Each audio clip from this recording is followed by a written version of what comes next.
অপূর্ব জাহাঙ্গীর। অন্তর্বর্তীকালীন সরকারের সঙ্গে সেনাবাহিনীর সম্পর্কটা কেমন সেই বিষয়টি কিন্তু উনি স্পষ্ট করেছেন।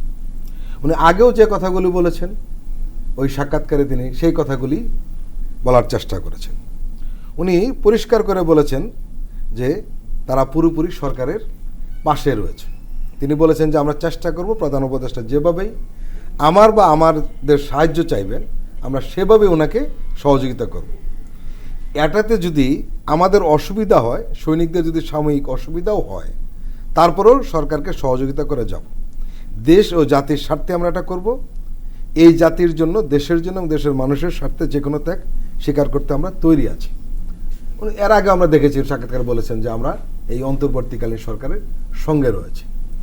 নিঃসন্দেহে তার এই কথাটি সাধারণ মানুষকে কিন্তু খুব একটা আশাবাদী করে তোলার মতো একটি বক্তব্য দিয়েছেন। আপনার বিষয়টি কীভাবে দেখবেন? না, বিষয়টি তো সত্য। এবং ওনারা আর্মিকে যখন ম্যাজিস্ট্রেসি পাওয়ার দেওয়া হলো, বিতর্ক তৈরি হয়েছিল, কিন্তু they have set an amazing example, এটা নিয়ে তো কোনো সন্দেহ নাই। এবং যেখানে এখনো পুলিশ ফোর্স কিছুটা ভঙ্গুর, সেখানে কিন্তু army played a huge role বাংলাদেশের মানুষকে সিকিউরিটি দেওয়া নিয়ে। সো আমি এটা যেভাবে দেখছি যে এটা মানে এগেন মানে he is on the right track of history. এবং উনি, আমি ওনাকে সামনাসামনি যতদূর দেখেছি, আমার সাথে কোনো অসম্ভব ভদ্র একজন মানুষ এবং খুব অপূর্ব। আপনি লক্ষ্য করেছেন এই যে ম্যাজিস্ট্রেসি পাওয়ার দেওয়া হয়েছে এবং আর্মি কাজ করছে, কিন্তু অন্য সময় ম্যাজিস্ট্রেসি পাওয়ার যদি আর্মিকে দেওয়া হয় তাহলে তার বাতাস, তার যে অরা সব জায়গায় আমরা লক্ষ্য করি, কিন্তু এবারে কিন্তু লক্ষ্য করছি না, নীরবে কাজটা করছে। এটা কিন্তু একটু আলাদা রকম মনে হয়েছে আমার। মানে আমি বলবো কিভাবে, আমরা তো বাংলাদেশের জন্মের পর থেকে তো বহুত আপস অ্যান্ড ডাউনস হয়েছে। আমার মনে হয় ইতিহাস ঘাটলে, এবং আমার কাছে মনে হয় যে এই এখন অন্তর্বর্তীকালীন সরকার, আপনি সেনাপ্রধান বা সবাই যত স্টেক হোল্ডার আছে, রাজনৈতিক দল, তারা সবাই খুব ভালো ইতিহাস পড়ে, আমার মনে হয় আর কি। কারণ আমরা দেখেছি যে কিভাবে কি ইন্টারপ্রিটেশন হয়, যাতে এটা কখনো রিপিটেশন না হয় কোনো সেদিকে কিন্তু আমার কাছে মনে হয় সকল স্টেক হোল্ডারই লক্ষ্য রাখছে। সো এটার জন্য আমার মনে হয় যে এই জিনিসটার এখন প্রতিফলন হচ্ছে, যে রাস্তায় আপনি ম্যাজিস্ট্রেসি পাওয়ার আছে কিন্তু আপনি কিন্তু ওইটার অরা দেখছেন না, কিন্তু that is how it should be.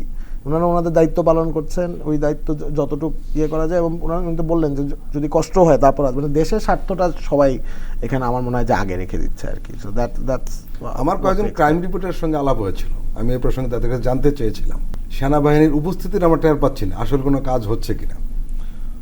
তখন ওনাদের জবাবটা ছিল এরকম যে সাধারণ মানুষ স্বস্তিতে আছে, কিন্তু তাদের উপস্থিতি কিন্তু যারা অস্বস্তিতে থাকার কথা তারা কিন্তু ঠিকই রয়েছে। একদমই তাই। বাংলাদেশে তো এখন যেই শিফটটা হয়েছে, এখানে কিন্তু এখনো পর্যন্ত যে আমরা যে বলি কোট অ্যান্ড কোট ফ্যাসিবাদীর দোসর যারা এখনো কিন্তু বাংলাদেশে বিভিন্ন রন্ধ্রে রন্ধ্রে লুকায়িত আছে।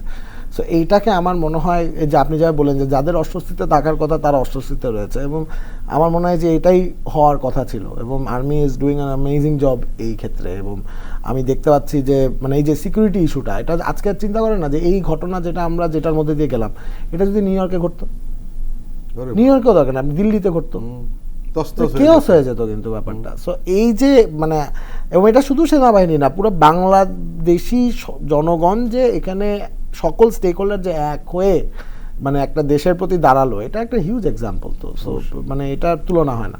অপূর্ব জাহাঙ্গীর, পুলিশ নেই আসলে প্রকৃতপক্ষে, স্টিল নাও। এবং আপনি লক্ষ্য করেছেন যে পুলিশ না থাকলে আমরা সাধারণভাবে ধরে নিই যে অপরাধ বেড়ে যাবে, কিন্তু সেটা কিন্তু হয়নি না। বরঞ্চ আমরা সোশ্যাল মিডিয়া এবং কিছু কিছু মিডিয়াতে খবর পাই যে সমস্ত কিছু সমস্যা হচ্ছে, আইন শৃঙ্খলা অপতন ঘটেছে। কিন্তু একটা মজার ঘটনা, যারা গ্রামে গঞ্জে খোঁজখবর রাখেন, সেখানে কিন্তু প্রচলিত যে সমস্ত অপরাধ আমরা দেখতাম সেগুলো কিন্তু অনেক কমেছে। 2025 হবে হচ্ছে বাংলাদেশের মানুষের বছর। বাংলাদেশের মানুষ না অসাধারণ, মানে এক ধরনের মানুষ। মানে আমরা যে এত কিছুর মধ্য দিয়ে গিয়েও মানে আমরা একটা স্বৈরশাসক নামাই দিলাম, এবং একবার না কিন্তু আমরা বহুবার কিন্তু স্বৈরশাসক নামিয়েছি।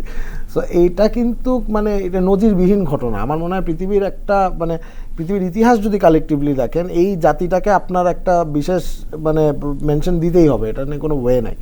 সো এই জিনিস এটা আমার মনে হয় একটা বড় রোল প্লে করবে, এবং বাংলাদেশের মানুষের মানে আমরা তো আজীবন রাজনীতি দেখেছি টপ ডাউন, এবার বটম আপ হোক না, কনভারসেশন শুরু হোক একদম মানুষের তরফ থেকে। আমরা তো চাচ্ছি অন্তর্বর্তীকালীন সরকার হিসেবে যে আমরা শুনতে ওই কনভারসেশনটাই শুনতে চাচ্ছি যে অ্যাকচুয়ালি মানুষ কি চাচ্ছে।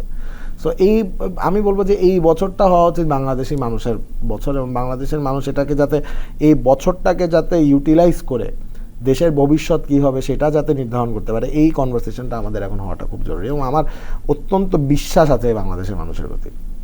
এবং আপনি নিশ্চয়ই লক্ষ্য করেছেন যে আমাদের দেশে এই ছাত্র জনতার অভ্যুত্থান নিয়ে যতটুকু আলোচনা না হয়েছে তার চেয়ে অনেক গুণ হয়েছে কিন্তু বিদেশে, এবং এটা নানান ধরনের ব্যাখ্যা হয়েছে। এবং এই ঘটনাটিকে কতটুকু গুরুত্ব দিয়েছে আমরা একটু টের পেয়েছি দ্য ইকোনমিস্টের সেরা বাংলাদেশ ঘোষণায়, কারণ সেখানে বিতর্ক হয়েছে রীতিমতো কাকে দেওয়া হবে, সিরিয়াকে না বাংলাদেশকে দিয়ে, দুভাগ হয়ে গিয়েছিল, কিন্তু শেষ পর্যন্ত বাংলাদেশকে দিয়েছে। এবং আপনারা জানেন যেটা কেন দেওয়া হয়েছে। আমার মনে হয় আমাদের দেশের যে সমস্ত মানুষ এই নিয়ে বিতর্ক তুলে তাদেরকে এই বিষয়টা উদ্বুদ্ধ করা উচিত নয়।